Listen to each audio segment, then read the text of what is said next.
So I'm ready to pour my liquid cake batter into my bundt cake pan. Okay.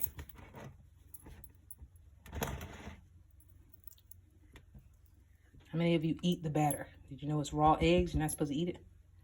Did you know that? I don't know. It's so good though, ain't it? Like, oh, I love that batter. See how it's dripping off and it just smells so sweet.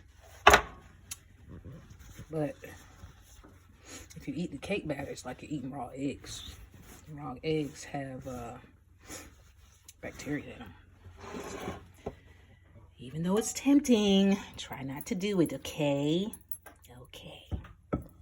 All right, so put my spoon to the side here, trying not to make such a big mess.